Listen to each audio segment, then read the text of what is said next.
Now it's time for Lefties Losing It, and there's apparently another Wicked movie, and that means more mindless musings from Ariana Grande and Cynthia Erivo.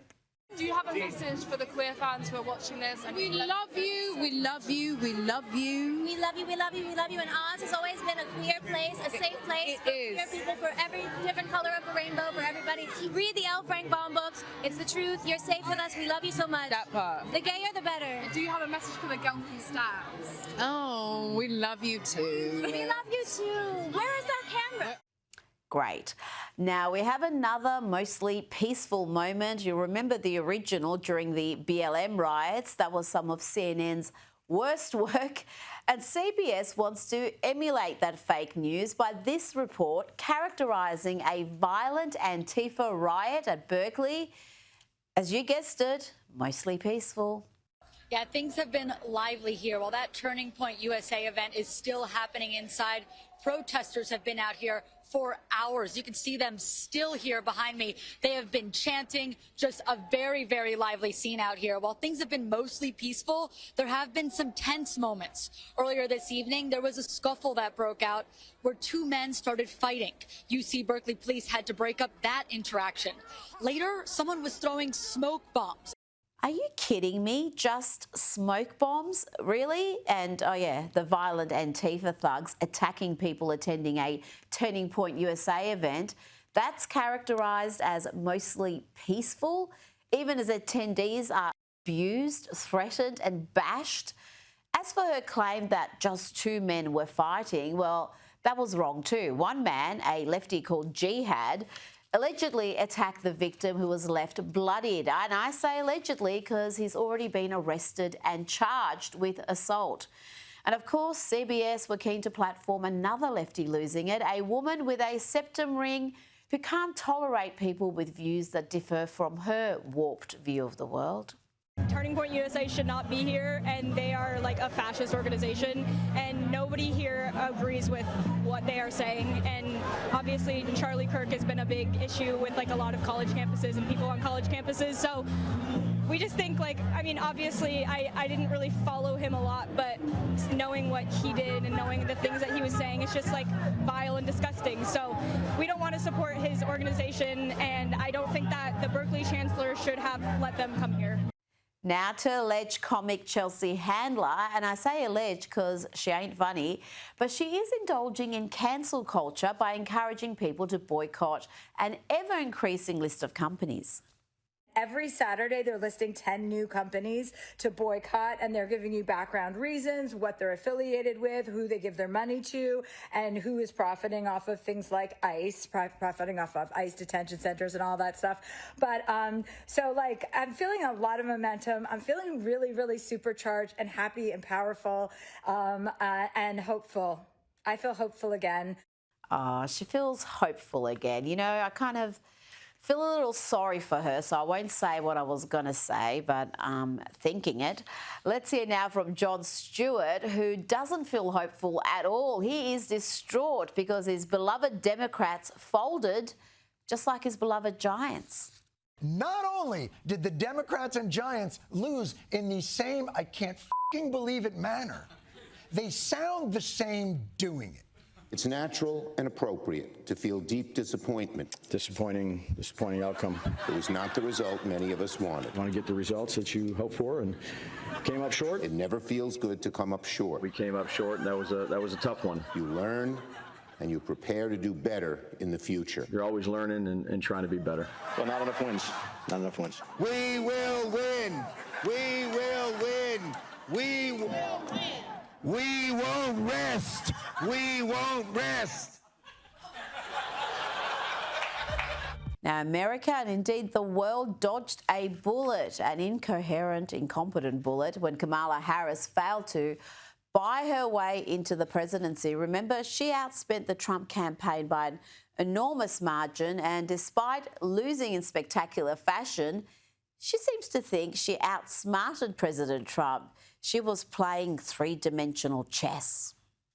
And I wasn't about to fall prey or fall into those traps.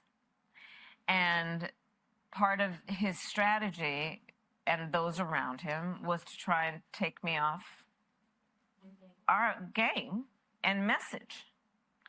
And I wasn't about to be distracted by those flames that he was trying to throw to get me away from my highest priority, which was talking to people about the economy and their well-being in terms of their financial well-being. And so I understood the game that was being played, and I made a decision that I wasn't going to get played. And chess, not checkers. Got it. Chess, not checkers. yeah, three-dimensional chess, I'm telling you, you know. She lost by a huge margin. She lost every swing state. She lost the popular vote and she lost the Electoral College. What three-dimensional chess was she exactly playing?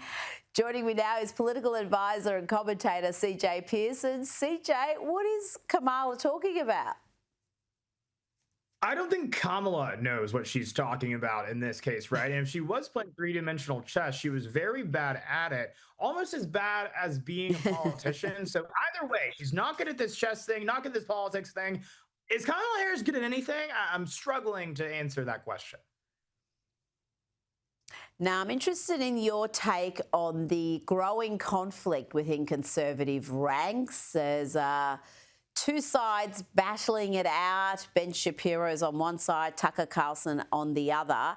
And I want to play you a clip that has gone viral in the past 24 hours. It's Ben Shapiro. He's talking about housing and affordability. Let's have a listen first. If you're a young person and you can't afford to live here, then maybe you should not live here. I mean, that is a real thing. I know that we've now grown up in a society that says that you deserve to live where you grew up, but the reality is that the history of America is almost literally the opposite of that. The history of America is you go to a place where there is opportunity. And if the opportunities are limited here and they're not changing, then you really should try to think about other places where you have better opportunities. CJ, Ben Shapiro is copying significant criticism for that. Is that unfair? There's an argument that that brand of conservatism is going to alienate young voters and voters who feel like they can't really get into the housing market, that it's the privileges their parents had is not available to them. No, you're exactly right. And I think that type of just pessimism is not what's going to be what wins over the hearts and minds of young people and brings them over to our side. The American dream should be attainable if you are an American, right? There are people that are trying to give the American dream to folks who aren't even American citizens. And so, of course, you know, young people in this country who are American, who want to own a home. We've seen many studies where 90% of Gen Z says they will wish to one day own a home, but fear they never will be able to. That type of doomerism is not going to be what brings them over to our side. And so I would say that I completely disagree with Ben on that. And I would ask where he would want them to move. Are we supposed to lose our best and brightest to Costa Rica or some type of third world country where maybe there will be millionaires? I don't really know what the solution to what he was proposing actually is or what that would even look like. So. Now, I think I would hope he was suggesting that perhaps move to more affordable parts of America as opposed to some of the big cities where affordability is such a problem. But it is interesting, isn't it, that that sort of sentiment can be seen as just lacking in compassion and young people feeling like they've done the right things, they've gone to university, they've got this massive college debt, they're trying to work, and they're not getting ahead. They're falling further behind. And I think that's something that, well, all sides of the political spectrum need to think about. Now, the left like to portray themselves as kind, compassionate, open-minded when they're nothing of the sort. And that's something actress Cheryl Hines has discovered firsthand. Here she is chatting with Bill Maher. The Republicans have been very kind to me from the beginning. Even from the beginning, when Bobby was running as a Democrat, they weren't mean. No. And they never have been. No. And I can't say that for the Democrats. I agree. And it's sad because it's not the Democrats we grew up with. Of course, actress Cheryl Hines married to RFK Jr. CJ, Bill Maher still votes Democrat. He campaigns against Republicans, but even he acknowledges that the left has changed. Just during his lifetime, there's been a fairly dramatic change. Yeah, these may not be the Democrats they grew up with, but these are the Democrats of today. The Democrats who completely hate free speech. We saw it just yesterday at the Turning Point USA event that happened at UC Berkeley, where they threw fire bombs and sought to assault attendees of the event. And this is the so-called, political party of supposed tolerance. These people absolutely hate dissent. They hate different ideas. They hate half of America, unfortunately. Like, that is where we are right now. And I think Cheryl Hines is completely right. What I hope is that, those classical liberals, those old school Democrats realize that there is no home for them in the modern day Democrat Party. I hope that they, find themselves, looking at other options. Bill Maher is someone that, I feel like sometimes we give him a little bit too much credit, because I think that he knows that reality is true, that there is no home for him in the modern day Democratic Party. But still, he hasn't found his way, outside of it quite yet. But I'll hold out hope for him, and hopefully he'll make the jump one day. Well, he's come a long way. I mean, I've played clips of him going on insane rants, TDS-afflicted rants, and he doesn't do that anymore. He made all sorts of doomsday predictions if Trump won, that, everyone's free speech was going to be taken away, he was going to be ripped off air, he would never give up power. He's moderated somewhat, so there's hope for him. Let's just see if he's fully cured of his TDS. But during that chat, they also talked about McCarthyism, modern-day McCarthyism, a real variety that exists undoubtedly, where if you're in the entertainment world, particularly Hollywood, and you are not a leftist, then it is going to impact your career. It doesn't matter how popular you are, how good you are at your job, you're probably not going to get the roles that you would get. Perhaps you won't get any roles at all and you would be blacklisted. I think you're exactly right. The cancel culture that has defined the left is very much alive and well in Hollywood. But what I'll give them kind of credit for now with the rise of the Sydney Sweeneys, they kind of realize that people are over this entire, being lectured by a bunch of Hollywood celebrities who are completely and grossly out of touch with the day-to-day problems of everyday Americans. And I think that's exactly why, all of Hollywood may have rallied around Kamala Harris, may have rallied around Joe Biden and Barack Obama, but the American people rejected those individuals and their pleas to, fall in line and all of those things. And so people are over cancel culture. They're over being told how to think and what to think. Why? Because this is the United States of America. And I think courage is contagious. So when you see, celebrities like Cheryl Hines now who are starting to ask those questions, even Bill Maher, starting to, ask questions he previously, would never have thought to ask, or make criticisms of his own side that he would have never thought to make, I think it leads to a lot of other people in Hollywood saying, why can't I ask those same questions as well? Now, CJ, I want to play you some footage from the New York City subway. Watch how this woman is threatened, pushed around, and how nobody intervenes. Violate a lady, but you do that again, and I'll you up. You feel me? I'm gonna you up. You what you talking about? Don't sit there and do none of that. I'm gonna violate your talk about. Don't push me. Don't push me. Are you fucking serious? Are you serious? Knock your out. Stop jumping. She was a You're so lucky, bro. Wait till I said you lucky out here, female. What about mom? Find that bag. You find that bag. CJ, in my mind, that's a failure in masculinity. What happened to Good Samaritans? What happened to chivalry? What happened to protecting women? You're exactly right. It's a failure of masculinity, but it's also the spread of cowardice. But why does that cowardice maybe exist? Maybe because it's of folks like Daniel Penny, who would have seen something like that, would have sprung into action, and then in a city like New York would not have been treated like the hero that he was, would not have been commended for standing up for someone that's weaker than him, smaller than him, but would have been thrown in jail and risk the ability of ever making a livelihood ever again. And so it's unfortunate that, I think people have to think and double think about those things. I think we also just rise to the occasion still and say, no, we're just not going to let that happen. But I think that we're seeing exactly the type of reaction that the conditions of New York City and their law enforcement have created, and it's only going to get worse under Mamdani. So it's if this is a foreshadowing of what's to come, I think that this is going to get a lot worse from here. Well, yes, Mamdani would prefer some sort of social worker give that dude a group hug as opposed to put him in handcuffs and put him behind bars, because he's not a fan of jails either. But I think you're so right there pointing out Daniel Penny.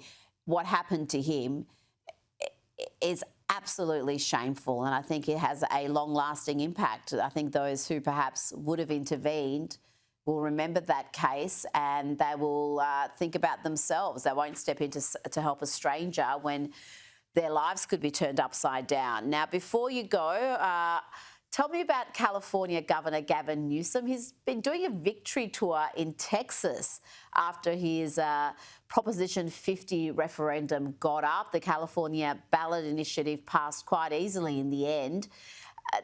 Why is Newsom celebrating this win in Texas, and what was Proposition 50 all about? Well, he's running, he's running for president. He's making that, incredibly clear. And I actually have the misfortune of being in California right now in Los Angeles. And I got to tell you is that the more that people actually see what his leadership has done to the state of California, the more they'll run away from him, not towards him. Prop 50 was an attempt to basically, of course, increase in the Democratic representation in Congress by gerrymandering the state even further than it already is, in answer to what, happened in Texas. But it was a, very undemocratic way in which they went about it.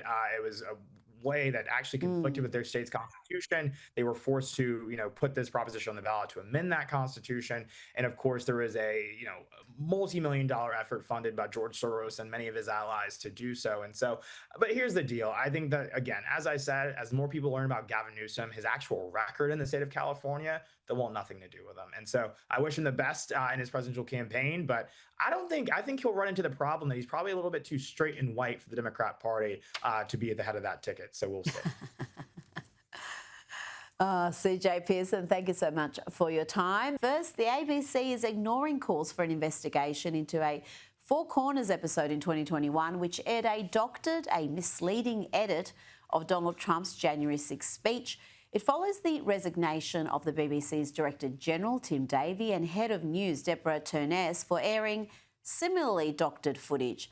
This morning, an ABC spokesperson told the Australian newspaper that it would not be reviewing the Four Corners episode in question because the public broadcaster's Ombudsman's office didn't exist at the time. Joining me now is Sky News digital editor Jack Houghton. Jack, the ABC also claimed that the quote in question from President Trump was used accurately by the ABC, did not change the meaning of that section of the speech, and it did not mislead the audience. Is that accurate? Well, if it didn't change the meaning, then why did the editors feel the need to cut out key parts of the speech, which, for the record, for all the viewers, the parts that they cut out were Donald Trump saying, let's go down there to cheer on the politicians. So they take that part out and then they segue straight to, you have to fight for your country. And it connoted a meaning that there was this aggressive push by Donald Trump encouraging violence. Now, they can't possibly tell us whether or not that changes the meaning because, as you point out, Rita, they are refusing to even investigate. And that is the most extraordinary thing about this, the pathetic attempt by the ABC repeatedly, whenever they're called into question, to obfuscate, to say that they've never done anything wrong. And in this situation, not investigate because the error isn't contemporaneous. I guess that's where they're going with it. But Rita, as you know, nothing prevents them from going and looking back from content 5 years ago, 10 years ago. If the Ombudsman's powers, if their remit is so narrow that they can only look at things that happened during the time that it was set up, I think that Australians deserve to know if that's what the ABC is actually saying, that everything that predates the Ombudsman, well, that's fair game. We won't even look into it. And what about that three-part Four Corners report that they had pushing Trump, Russia conspiracy theories? They called it, and I quote here, the story of the century, the election of US President Donald Trump and his ties to Russia. Have we had any sort of correction, any update when some of those conspiracy theories were comprehensively debunked? Yeah, well, the allegation that was put forward by Four Corners was very simply and very specifically that Donald Trump colluded with Vladimir Putin to steal the election. It was the original election denial claim that was surfaced by the media, and you paid for it. And these people have never sought to correct the record. We now know that Comey and all the documents and the entire push to the American people to try and establish that this actually happened, we now know that it's completely bogus. There is no evidence. Of course, Russia tries to influence every single election. They probably try and influence Australian election. But the specific narrative was that Donald Trump knowingly worked with them hand in glove to attempt to steal an election. It was the biggest denial of democracy. There was no evidence for it other than these very strong allegations. And for a story of the century, the ABC seems to have gone very quiet on it. They did, but I think they spent plenty of money putting that three-part series together. I mean, Hillary Clinton's campaign office could have put that together for them, probably a lot cheaper. Could have been less biased as well. Now, in addition to the Trump edit, the ABC was also caught out for altering a photograph of Senator Jane Hume holding a front page. It's the Australian newspaper. She was holding this up in Parliament. The network initially tried to justify the edit as satire, but later conceded the montage was misleading and inaccurate. Liberal Senator Sarah Henderson has called for a formal Senate inquiry into the ABC. She argued the national broadcaster has repeatedly failed to uphold its legal requirement to report news impartially and accurately. Jack, and that's the point. They have a charter to fulfil. They are taxpayer funded. They're different to every other media organisation. And they seem to ignore that charter each and every single day.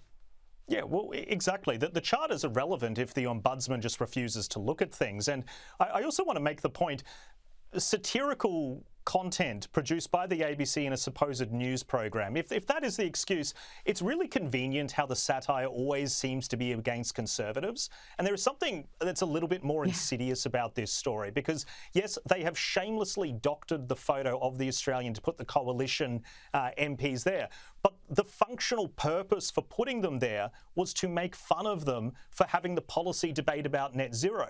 So some dopey producer at the ABC, and I do think that's what this was, because David Spears throws to this grab and he throws to this package with a straight face. So for them to say that this was satire, I genuinely think he had no idea they were going to do this and would have been just as shocked as anybody now seeing some of this coverage.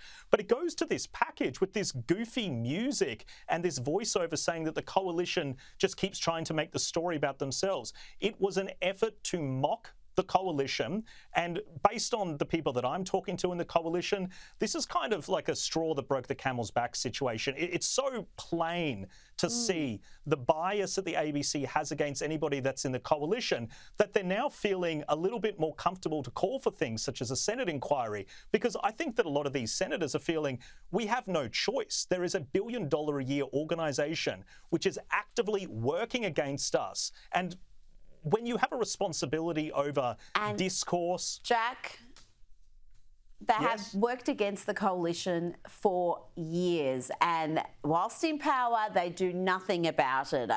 You know what? I've got limited sympathy for the coalition, because when they have the opportunity to do something, they fail. It's fair criticism. Jack Houghton, thank you so much for your time. Thanks, Rita.